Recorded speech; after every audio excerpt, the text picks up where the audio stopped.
Again, thank you everyone for joining today. My name is Tatecca Hearon. I am the program manager here at the Benedict College Women's Business Center. This webinar is Defining Your Customer. We are going to assist you with identifying who your ideal customer is. Again, the webinar will be recorded for you to go back and review. It will be posted to our YouTube channel later on this afternoon or tomorrow. If you have any questions, please feel free to utilize the chat to ask those questions. We ask that you mute your lines.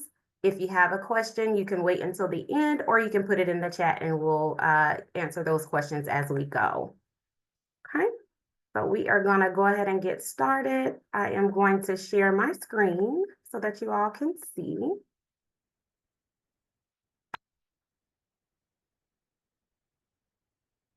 I just want to make sure. Can you all see the screen? Yes. Give me a thumbs up. Thank you Yes. so much. All righty. So our agenda for today, we are going to do a welcome and an introduction. We are going to go over understanding your ideal customer, your target audience development, customer insights, your strategies for gaining and retaining customers, and then at the end, we will have a Q&A.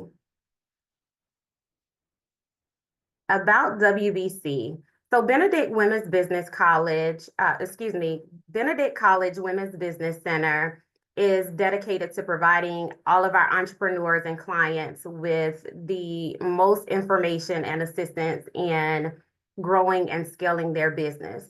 Our hope is that our community of entrepreneurs and business owners are afforded with the knowledge and the skill set needed to create, sustain, and expand their businesses. Like you all, the majority of the staff here are entrepreneurs as well. So we get it. We understand what you're going through and we know what the challenges are. So our goal is to help you better yourselves and to grow your businesses into sustainable businesses for the community throughout the state. Our team here, we have our executive director, Shauna Cooper, myself, the program manager. Kayla Lundy is our administrative coordinator, and Ms. Tiffany Burns is our manager of business development and client support. So again, just like you guys, the majority of us, we all have businesses, and I do believe I have Shauna on the line. Shauna, if you don't mind jumping on and introducing yourself and telling us a little bit about your entrepreneur endeavors. Sure. Thank you. Give me 1 second. All right. Welcome everyone to our webinar. As Tatecca mentioned, I'm the Executive Director of Benedict College Women's Business Center. I welcome you to this webinar because it's very important, because in order to be a successful entrepreneur or business owner, it's ideal that you know who your client is. You're not able to move beyond how much you should charge, where you should go, and other facets of your business until you identify who your client is, what their wants, needs, and wishes are. So as Tika mentioned, I have a couple of endeavors ventures that I have. I have a candle line and personal care line that is in several stores, mom and pop stores, independent stores across the country, in addition to several marketplaces online. I also have a contractual business that I write grants and do some strategic planning with businesses across the country. And I'm embarking on another venture in which I'm opening a co-working space in my hometown of Orangeburg. So I'm gonna let Tika turn it back over to her, and if needed, I'll provide some examples of things that have not worked for me, some things where I've fallen short, and things that have been working for me. So again, welcome to our webinar, and We look forward to answering any questions that you have. Thank you, Tika. Thank you so much, Shauna, for sharing. So we are going to go ahead and get started. So our goals here at the Women's Business Center is, of course, to inform, educate, and advance all of our clients. To inform, we hope that we are able to provide you with the information you need to grow sustainable business. We hope to educate business owners with the important topics they need to produce, expand, and be successful. And of course, as you advance through your journey, we hope that we are able to create informed business owners that are able to scale and increase profitability and employ the community. So thank you all so much for taking the time today to join and really get an understanding of what it is to do the research to understand who your ideal customer is and how you can take steps to finding them and then retaining them. As Shauna stated, she is also a business owner as to I. I have been an entrepreneur since about 2019. I have a few different ventures, and one of the hardest things to do is starting out is to tap into the correct market and get the clients that you want. So hopefully today, this webinar will give you a little bit of insight on how to do that. Again, so the overview for this particular webinar is going to be able to provide you with understanding what a target audience is, how to attract them, how to retain them, and how to gain momentum in the marketplace in which you are able to find your target audience. Throughout the webinar, you'll be provided with information that hopefully is going to be able to assist you in determining who your ideal customer or client is, how you retain them, and how you take the steps towards finding them if the clients you have now aren't your idea.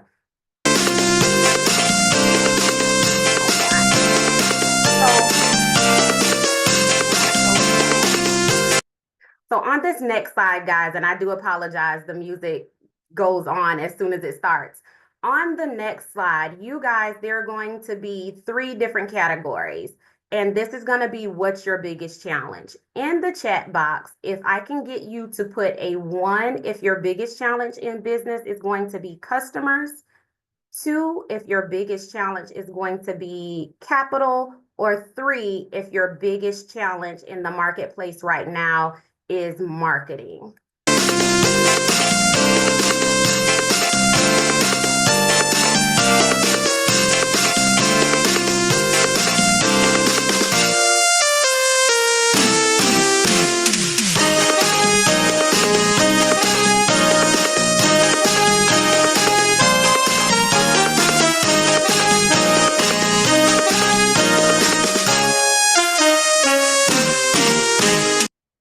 All right, thank you so much. So in looking over the information in the chat, it looks like a lot of you, your biggest challenge right now is capital. With that being said, and some is marketing. With capital, we just recently did a webinar on Monday about basic financial literacy that is on our YouTube page. I would refer you guys back to that. That'll give you a little bit of information in regards to capital. But as it comes to, or as it pertains to finding your ideal customer or client and capital, sometimes we are encountering the issue with capital because we're not tapping into the right market. We're not tapping into the right customer base.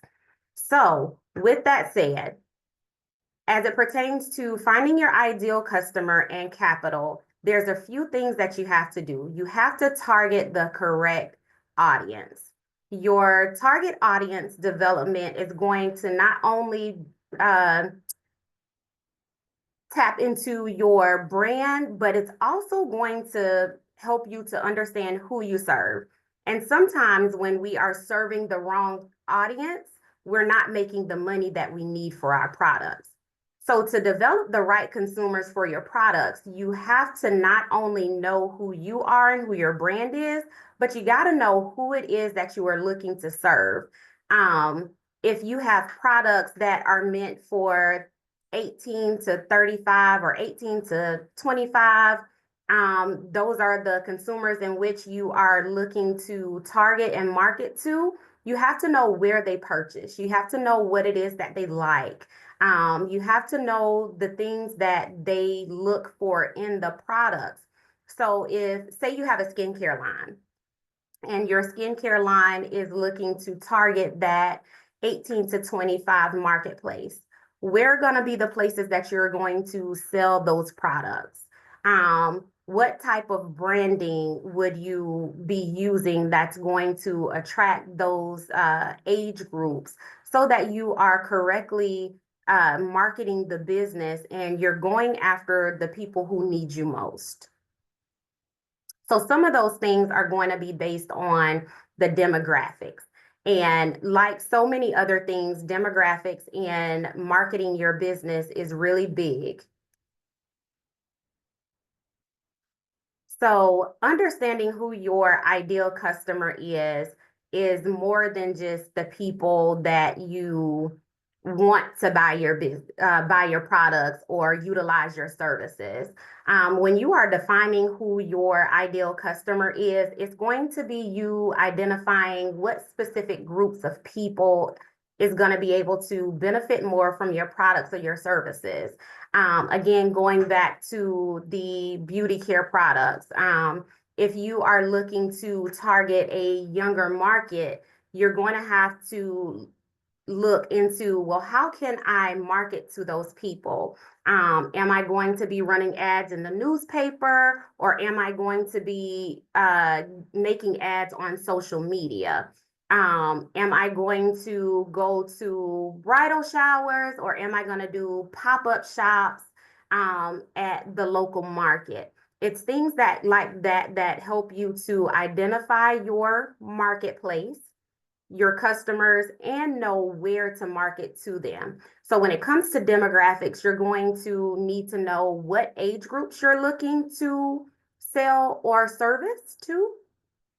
Are you looking to service to males, females, or both? Or is your products geared towards a particular race or ethnicity? If it's skincare, are you looking for people with darker, more pigmented skin, or are you looking for people with more fair skin? Your income. Are your clients going to be college students who may not be able to purchase on a regular or a more consistent basis? Is it going to be the stay-at-home moms, or is it going to be the business professionals who have a set budget and maybe a disposable income for extra products or services throughout the month? Also, you want to know the location of which you are looking to service.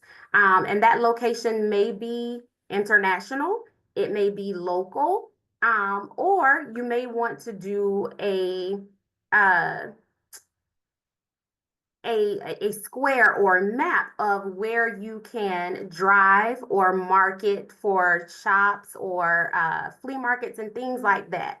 You also want to know, when it comes to the marketplace, what is going to be your budget for marketing? Are you going to be able to do mailers and postcards? Do you have a budget for social media posts and ads? Um, for your business, are you able to afford radio ads and TV ads? Will you have a brick and mortar? A few years ago, there was a young lady here in Columbia that had a space at the Noma Market where she allowed entrepreneurs to sit their products in her space. Are you going to partner with someone where you can, if they have a brick and mortar, where you can set up a space in their storefront so that your products can sell there? Are you looking to get a storefront for yourself, or are you going to be strictly e-commerce?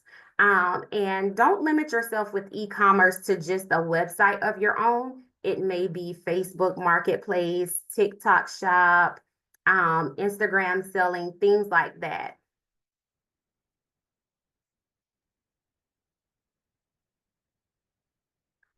Customer insights. So when we start to look into who we're serving, we start to find out a little bit about our customer base. Customer insights, simply put, is really just the feedback that you receive from your current customers. Are they happy with the products? What can you improve? If you have a website or if you have an app, how easily is it accessible for them to use it and make their orders or send out questions in regards to a product or a service that you offer? Your competitiveness.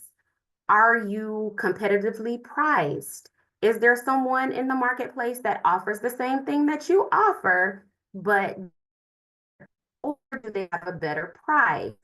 Then your feedback, which is experience, reviews, and all of those things, those are also insights, and it's also feedback. So when you're making a sale, and if it's in person, you ask for the sale. You ask the customer, hey, is it anything that I am doing that I need to do better? How are my products? Does my products work for you? Is it anything that I'm missing?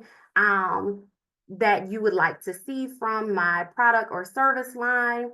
Your customer insights really are going to provide valuable data and understanding for you of your customers' behaviors, their needs, their preferences, and what motivates them to buy and remain loyal to you. Your customer insights are also going to help you make informed business decisions to improve what it is that you offer. It improves your customer service and your marketing strategies. Utilizing customer insights will really help you to gauge the marketplace. You know, at some point, we may start to begin to outgrow what we're doing, and customer insights help with that. For me, at one point, I only did pop-up shops. I had some items that I would list on my Facebook page, but to get items, I would only do pop-up shops. Well, when I would get to pop-up shops, I would have people that would request multiple items at one time. And I found myself selling out within, say, the first half an hour of the pop-up shop. So from there, that insight gave me the information that I needed to say, hey, okay, either I need to ramp up my selling online on social media commerce, or I need to get a website where customers can go and purchase what they want or what they need outside of waiting to see me at a pop-up shop. And then also with that, what happens when I'm not doing a pop-up shop for a month or two, but someone needs something in between? Well, now that issue of capital comes in because I'm not available where I'm needed, and then I'm not making the money or I'm losing out on sales. So really being able to have a conversation with your customers, your clients, to see what it is that you are providing that they may need more of, or if it's a service that you are providing that they're not utilizing. That's going to take us into strategy. So strategies for attracting and retaining our customers. First, we want to provide A+ customer service. We want to make sure that we are providing consistent customer service to everyone, and it's always top tier. Our positioning, we want to make sure we're in the places where our customers and our clients need us. So like for me, my position was all off when it came to only doing pop-up shops. You know, I had customers who would see me make posts like, hey, I'm going to be at this pop-up shop. But that's the only place I was. So they weren't able to access me and the services and products that I had because I wasn't positioned in the marketplace correctly, which in turn I was losing out on money. And then your product and services analysis. This is really going through what it is that you provide and doing a table of pros and cons. You know, if I am offering lip gloss, is the lip gloss what my clients want? Is it the color that they want? Um, am I offering enough of the product? Or if I do t-shirts, am I providing enough of different variety to attract more than just the Christian base? Am I also going to provide for my teachers and my dog lovers? And it's Autism Month. Am I going to provide a autism awareness t-shirt? So really going through and making sure that what you provide is also what is needed in the marketplace. When you create a ultimate customer experience, it's going to attract and retain those customers. It keeps them coming back. It keeps them loyal. When customers, and oftentimes I like to refer to this because it's like McDonald's.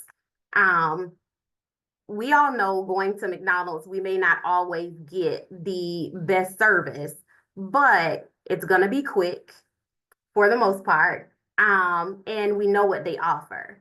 Um, Oftentimes we choose Chick-fil-A, which is a little bit more pricey. There might be a little bit of a wait, but we know it's always going to be their pleasure to serve us. So we always go. Um, just like positioning, you know, as I was stating with the pop-up shops, you have to know where you're needed. And until you start to do that analysis of what it is you're providing, where you're providing it, and how often you're providing those services, it's kind of hard to know what it is that you need and where you need to be. So doing that product analysis, really evaluating the business overall will keep you in tune with what it is that you're doing right, what you need to improve, where you need to be, and what you need to be doing to keep customers coming back.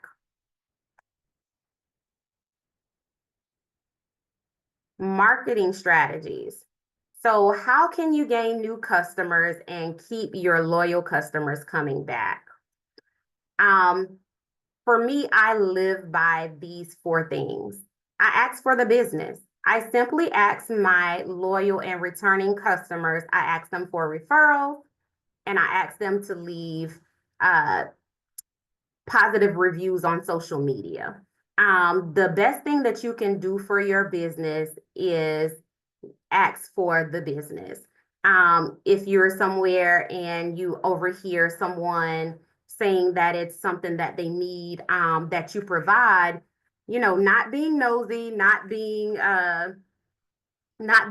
too aggressive, but you say, hey, I bake. You know, I overheard you saying that you have a party coming up and you need cupcakes.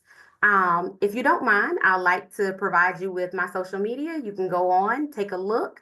I'll give you my card. If you feel like what I provide is what you need, give me a call and let's see what we can do.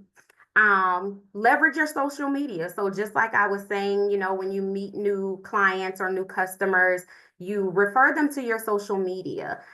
Keeping up with your social media, making sure that it's up to date, making sure that you are active and you're posting, you are having your customers leave reviews and post pictures of your products or during their services is a way for you to leverage your social media.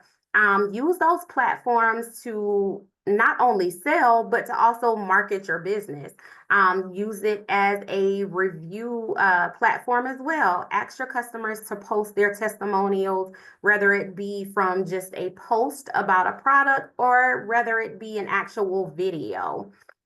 Use that social media platform to leverage your business and to increase your following as well as your capital and your income. Retaining your current customers. I like to say sometimes you got to give a little to get a lot. when you have loyal customers, you got to treat them as such. Provide them with discounts or provide them with little extra goodies. Give them an incentive to continue to come back and to refer people to you. I'm not sure what platforms you all use as a point of sale or POS system, but most POS systems such as Square, Shopify, those avenues, they allow you to create loyalty programs. So if you have a customer, I was just talking about cupcakes. If you have a customer who is always buying from you, and maybe in the last month they've bought 3 dozen cupcakes. Maybe set up a loyalty program where after that third dozen or after so many purchases over $20, they get a $10 coupon or a 10% discount off of their next order of $20. Providing Cersei's, as some people would say, or providing incentives is a way of saying not only thank you, but I appreciate you. Thank you for your business. Thank you for always thinking of me for this particular need. And then lastly, don't be afraid to try something new. One of my favorite sayings is old matches won't start new flames. We have to get out of the idea of, oh, well, it's always worked for me thus far. And certain things may always work for you, and you may never encounter an issue with it. But what happens when that's the only thing you do? At some point, those customers are going to be like, oh, well, they do red velvet really well, but I want key lime pie. So try to incorporate new things as you can. Those new things are going to attract new customers. New customers bring more capital and new streams of revenue. Did anyone have any questions thus far?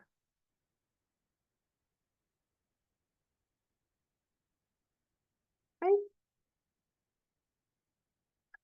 If no one have any questions, I'll keep going. Brittany, we will definitely share the link for the YouTube page. The link will be emailed to you all. We'll also put a link in the chat for you all to do a survey. But we'll definitely make sure you get that link as well, Brittany. Thank you so much.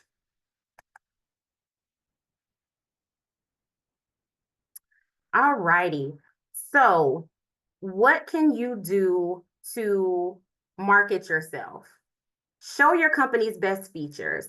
Highlight what it is that your company does best. If it's your customer service, utilizing those social media pages, go live when you are interacting with your customers. Of course, make sure that it's okay for your customers to be on your social media platform. Ask for the okay. Record your interactions and then post them. Show how it is that you interact and you service your clients each and every day. Make your business relatable when it comes to what it is that you do. Competitive pricing. Again, if you are in the bakery business, maybe your baked goods are $1.50 less than the competitor. Maybe you run specials each week for military and teachers. Do something in your business that's going to set you aside from the customers. I'm sorry, set you aside from your competition. In doing that, you want to make sure that you are doing it smart. Don't price your items so much so to where you're taking a loss, but make it competitive. Make it where you have the better price, or your price may be the same, but you have the better customer service. You have the better hours. You're more accessible. Stand out. Superior quality. Make sure that you are providing the best all the way around. from your customer service to your prices to the quality of the product or services in which you are providing. I think it goes without saying that most of us, we will pay a little bit more to get the better quality of service. For myself, I love getting my nails done. And I will pay a little bit more to go to a nail tech or a nail salon where the tech takes his or her time and shapes my nails the exact way I like them done, or um, massage my arms and my hands during my manicure. So you want to be able to provide those same services to your clients and your customers. You want to be able to give them something that's going to set you aside from everybody else that does the same thing that you do. Don't be afraid to boast on your business. Every chance you get, you should be highlighting your business and highlighting something that you do that no one else in your industry does. Again, whether it's from your top tier customer service to your unbeatable prices or the superior quality of the products that you provide, you want to be your biggest advocate for your business. Um, I had a mentor a few years ago that told me, when I am not working my 9 to 5, if I'm just running errands, I should be in my business's logo. And I believe that, even if you work in a business where you are able to showcase or wear, your own clothing, or even if you have an ID badge reel that you have to have, as long as it does not conflict with the rules of your employer, promote your business. Let it be known that you are a business owner, you are proud of what it is that you do, and you are proud of what it is that you provide. Be confident in your business. You have to show the confidence of your business to others so that they can be confident in trying you.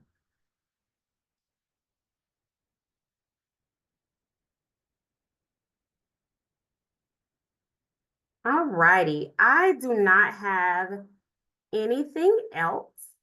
The link for the survey is in the chat.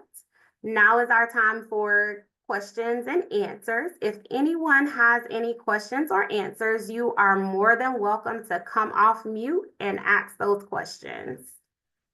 And please do so in the event that there may be some time in between us connecting again. If you're not a client of Benedict College Women's Business Center, we strongly invite you to do so. Also, if you have any questions given our entrepreneurial backgrounds, our experiences, things that work for us, or challenges we may have encountered, this is the opportunity to do so. So don't be shy. We invite all questions.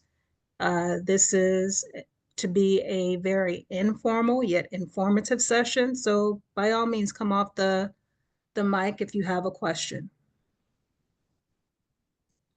And as you're thinking about some things, I'm going to share a few strategies that have worked for me. When I was, there was a tech, okay. There's a question in about Monday's webinar. The link was sent out that same day, so check your email or your inbox or your spam folder, but that went out on yesterday. The link is also on our YouTube channel, which is Benedict College Women's Business Center. So yes, the link is up and it's available to watch the replay. You're welcome.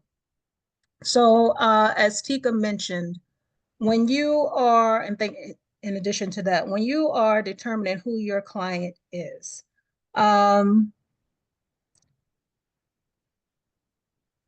what helps is you knowing as much about your client as possible. You know, if there is an ideal client you have in your head, you need to know who he or she is. Make up a name for them. Give them an age. have an idea of where they live, what their house looks like, what they drive, what their education is. The more you know about your client, which is now at this point your customer avatar, the better you are to connect with them and develop products they want. You are not your customer. I've learned that the hard way. When I started my candle line years ago, I bought all the fragrances I like, and guess what? Most of them didn't sell. Why? Because I'm not my customer. When I got that out of my head, then that's when the ball moved more. Before then, I had a bunch of inventory in my studio that did not move, which meant that I did not make any money. So going back to the customer avatar, just get a scrap sheet of paper and just write out all those things about him or her. Then, if you were to do like a pop-up shop, like Tika mentioned in her example, and I've done the same, if it's the right, first of all, you pick the opportunity where you know, not think, you know this person would be. So if it is, her name is Natasha, she makes $100,000 a year. She's going to be shopping or at a pop-up shop in a certain community, right? Not just any community. She's going to be in a certain community, right? If she likes natural products or organic products, you know that that's the pop-up shop that you need to be. When you're at that pop-up shop, that's when you will have all the opportunity in the world to talk to Natasha. Because I guarantee you, if you do your research, Natasha's going to show up. That is also your opportunity to test new products to see if that is something Natasha likes. So the opportunity, you can ask her all the questions you want, given the time that she has available, and you can test and get information about her, about any new products you have or existing products you have, right? Focus on that. But these pop-up shops or, craft shows or whatever the case may be, meetings, conferences, this is your opportunity to question your person. Now, all customers are not going to be your customer. You really have to drive home who that person is, right?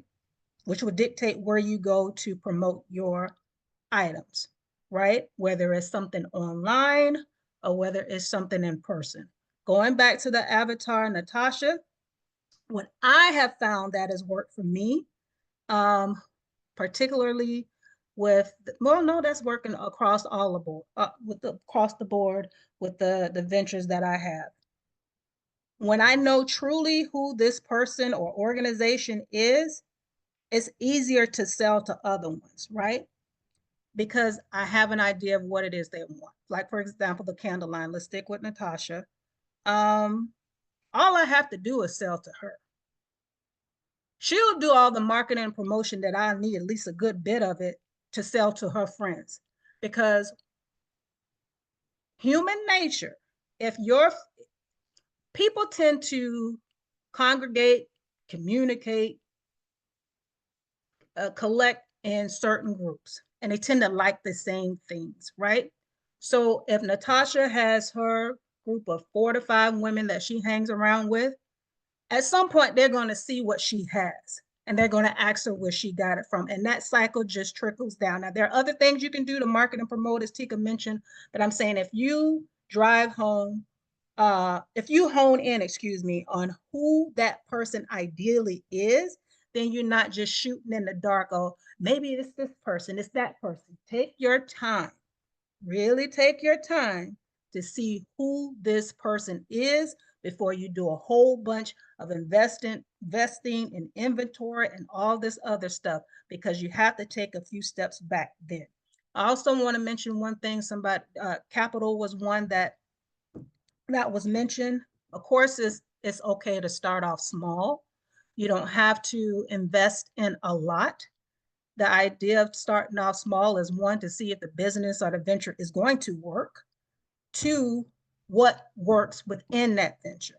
So you can, if you start off small, you can keep recycling or reproducing that thing over and over and over again until you're able to expand your business. Now, with me, for the things that I do, whether it's the candle, soap, and wreath business, or the grant contract, or the grant, or the nonprofit business, I streamline what it is that I do. I'm not gonna make everything. I started out making dessert candles. That's not for me. My customers don't want it. They think it's nice, but pretty, they're not going to burn. They're not going to burn pretty items. So that's a waste of investment for me. But I learned that doing these various pop-up shops and events because I asked them, oh, that's pretty, but I'm not going to buy it. If I buy it and somebody burns it, then I'm not going to be happy. But that doesn't help me because you're telling me that's a one-time use. You're just buying it to sit on your mantle when I need you to keep buying from visiting the store and buying. So those are some of the things that you should keep. Oh, go. I also mentioned um the offerings that I have. So with the home fragrance personal good brand, in addition to the nonprofit work, I only offer but so many of that. Candles, I believe I offer 10 fragrances, maybe 4 types of wreaths, and the other fragrance maybe 8 soaps, but I keep it. I don't want to offer so many things where I confuse people. And I learned that at a craft show. You got a lot of products, people tend to feel overwhelmed and they want to walk to the next. So find those things that are popular and just keep recycling, keep reproducing, and so forth and so on. Another reason for streamlining what you have is that you can become really good at what those things are. All right, any questions? Okay, my So research led me to, okay, go ahead. okay, so yes, we do have a couple questions in the chat. So Jamila, I am going to read your statement per se, and if you can come off mute so we can discuss this a little bit. You said, my customer is such a large demographic, but the only thing I'm not willing to budge is on race and gender. Can you come Okay. off mute and give us a little bit of background in regards to your business and the offerings that you provide? Yes, hi. Can you guys hear me? Yes, we can. Okay, hi, I'm Jamila.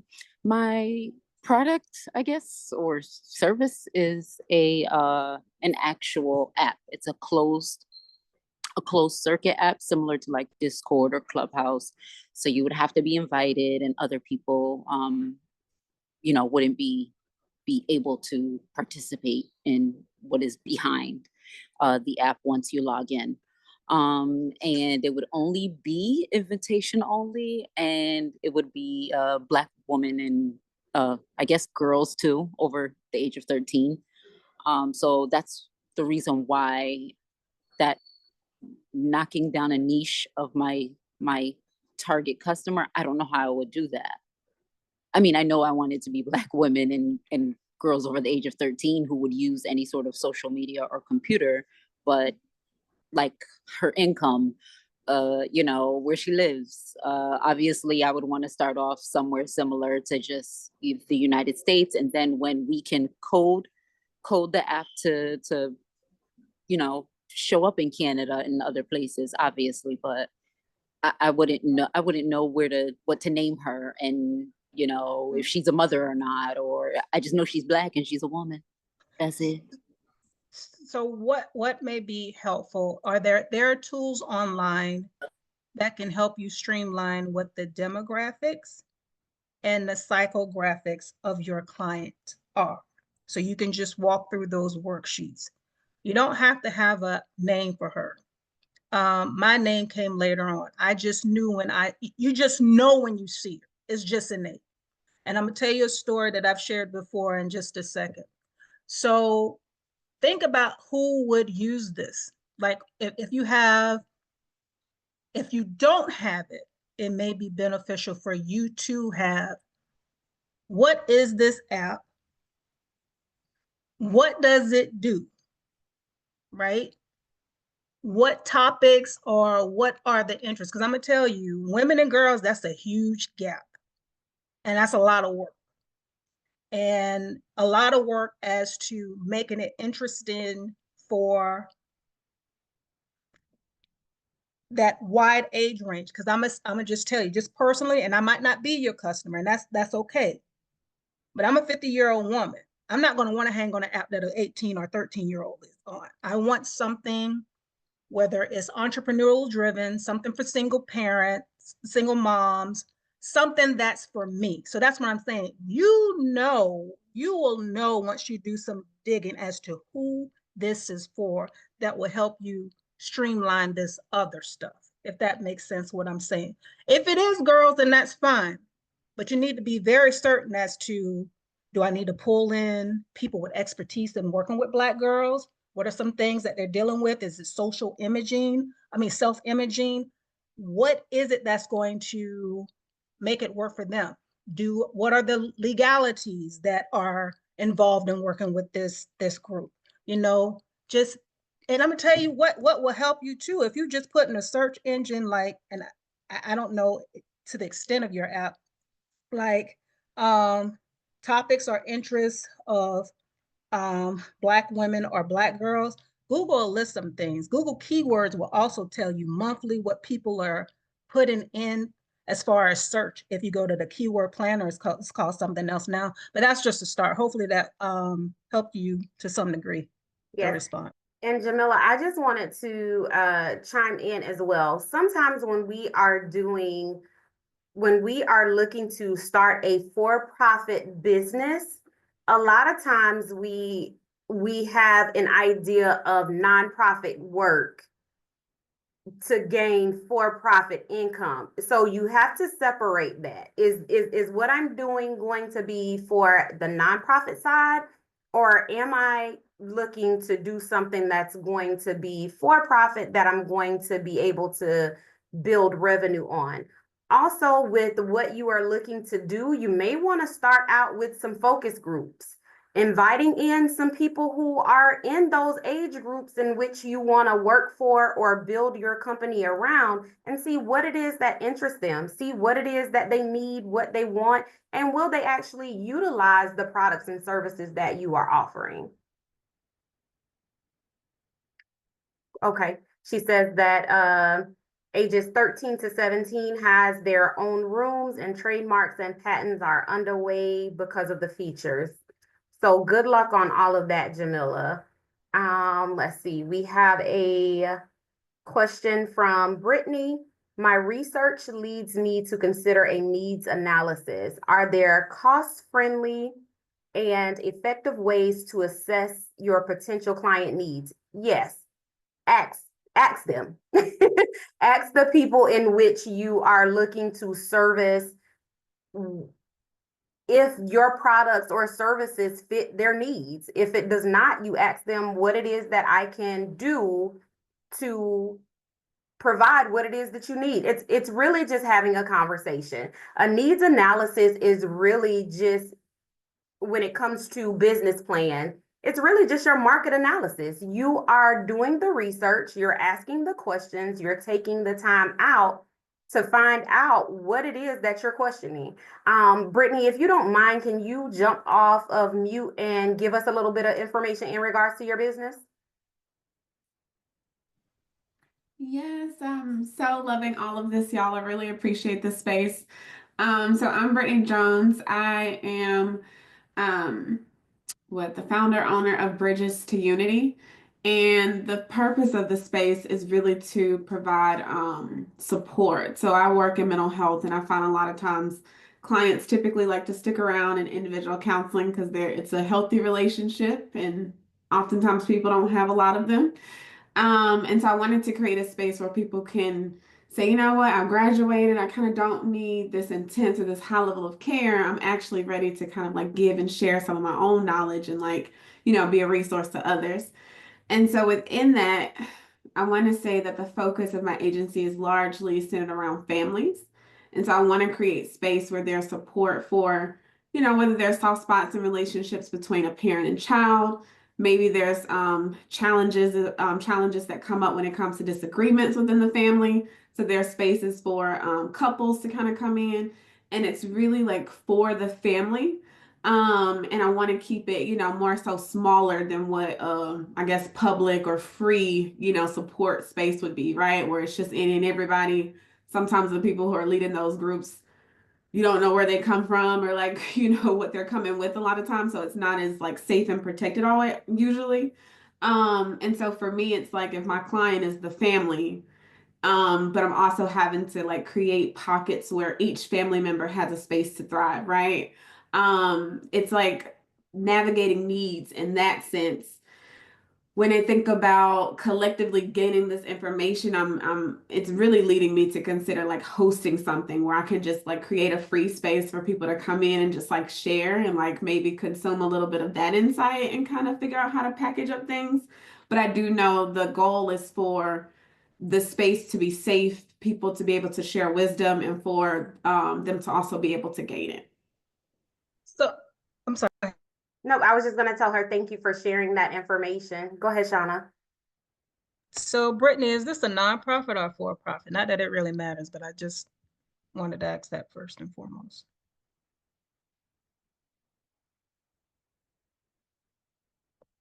Brittany, can you come off mute? I think you're muted.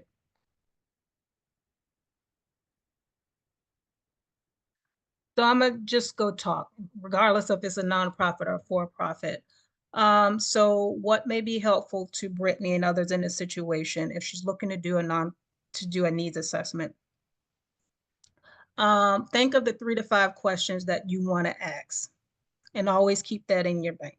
You know, have something available for you to take notes. People like to talk, especially if you are talking about something that they are interested in or something they need or whatever the case may be. There are online groups that you can join that center around family focused issues. Facebook is one. I'm a member of several groups that have helped me along the way, kind of tweak some things within my venture. You'll find that if you are even um, just a, a participant of the Facebook or social media page, but not really active on it, like asking questions, you're just lurking, you'll be surprised at the information that you receive that you may not have even thought you needed. So social media groups are one. You can, if some of these groups allow you to do polls. Some of them I've seen people say, hey, I want to do a quick Zoom with about 10 to 12 people, which is ideal for focus groups, 8 to 12. That's more manageable. And just want to get a few minutes of your time as a group to answer a few questions, and this is what it's related to. And then that's one way you can get it as well. There are also surveys. I like the focus group thing because it's more personal. You get to see people, you get to see their responses to questions or whatnot. And you can delve a little bit more. So that's one thing. Of course, there are surveys, Google Forms you can do, but 3 to 5 questions is what I would start out with and get that out into the atmosphere. And if those questions need to be tweaked over time, then that's fine as well. But that's a start. Yes, thank you, Shauna. Any more questions from anyone else? It can be related to any part of the defining your ideal customer, or if you have some basic questions that we can answer really quickly for you in regards to the WBC. We still have a few more minutes on the clock, so go for it. If you have any questions, we're happy to answer. Also, just want to remind you guys that in the chat, there is the link for today's webinar survey. Please, when you get a moment, click on that and answer those questions for you. Also, just to follow up, we will be providing you with the link to today's recorded webinar that will be available on our YouTube page. From that link, you'll also be able to go back and review any of our past webinars about any other topics that you have.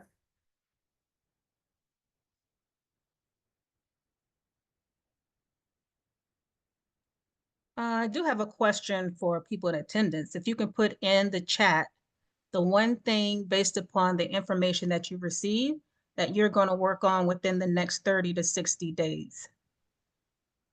That kind of puts it out in the atmosphere and kind of ties you to it. So hopefully you move forward with it. And again, we're here to help you in your entrepreneurial journey. So if you can put down the one thing per identifying or defining your customer, what is that you're going to work on in the next 30 to 60 days?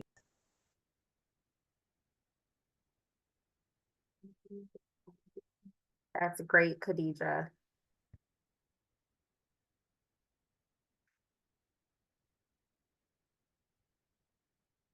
And while we have a few more minutes and while you guys are doing that, I also just wanted to kind of circle back to target audience and pricing. Oftentimes, your target audience and your pricing, and I'm not going to say oftentimes, they tie hand in hand. When you are looking to figure out where it is in the market that you want to be, if you are looking to price your items at a certain dollar, you're not going to go to a certain community or group with those items. So going back to the pop-up shop, at one time I would attend pop-up shops that had a vendor fee of $65 or less. Well, guess what? I got customers at my table that was in that price range. If my price range is going to be $65 to $100, then I need to be in rooms that are going to cost a little bit more.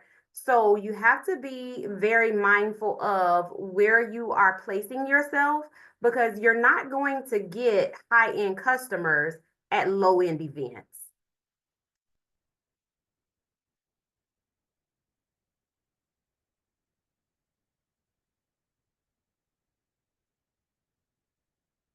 All right, so just to go over some of the things that you all are stating you're going to work on over the next couple of the next month or so: target market and pricing, marketing and networking, researching, applying my research for focus groups, refining my target market or markets, business checking account and needs analysis, how to reach my targeted age group and their budget, focus groups for feedback to narrow my target audience.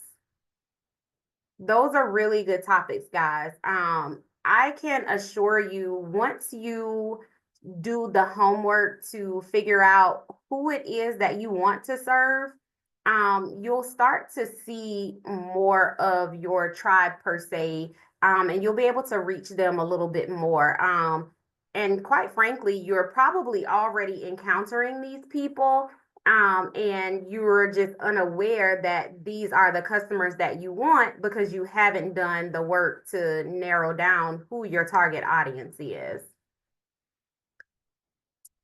And lastly, also in the chat, along with that link for the survey, if you could provide us with any other webinar topics you would like to learn about, we would greatly appreciate it. Our goal is to consistently provide you with the things that you need assistance on, and to provide you with the knowledge of the things that you want to learn. And that's going to help you to grow and sustain your business. So if there's any topic that we haven't presented in the past that you would like more information on, or if we presented a topic and you just need a little bit more information on, please let us know. Yvonne, if you have a moment, if you could jump off of mute and give us a little bit of background in regards to what type of business it is, and when you speak of subcontractors, what type of contractors you are looking for. We may have some information and some resources to partner you with to assist you. Hey everyone.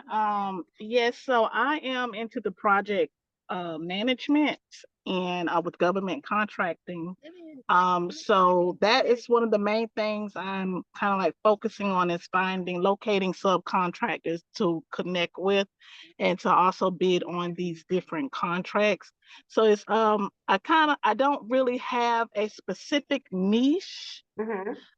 It's just whatever is available, and I try to find those subcontractors that can help in that particular contract. Okay, so Yvonne, what I would advise for you to do, are you SCDOT certified? No, ma'am. Okay, so it's okay. In the chat, if you could provide me with your email address, I am going to connect with you. I think for what you are looking for, getting you SCDOT certified, getting you SMBCC certified, and then providing you with the South Carolina Opportunity for Businesses, or SCIBO, not email address, but their website, that will help you to get into the realm of finding subcontractors and the prime contractors that you can assist with maybe getting bids out there. So yeah, Okay, great. Thank you so much. you're very welcome. I'll shoot Appreciate you an that. email in just a few minutes in regards to that information as well. Yes, ma'am. Thank you. I appreciate it. You're welcome. One last thing, we are in the process of creating a retail accelerator program, which will be multi-sessions. Tika will be over that, trying to do that in partnership with another organization. And we will be offering a boot camp in next month, which will be 4 hours on a Saturday at our office. So stay tuned for that information as well. We have your information, so we will forward that. But that's all I have to say. Thank you again for your time. I don't know what else Tika or anyone else has to. That is all I have. Guys, thank you so much for interacting and joining us today. You are greatly appreciated. As we stated, we do have the link for the survey in the chat, and then we will also be getting out the link for the recording for our YouTube page. Thank you again, guys, for your patience and your time. You guys have a great rest of your day.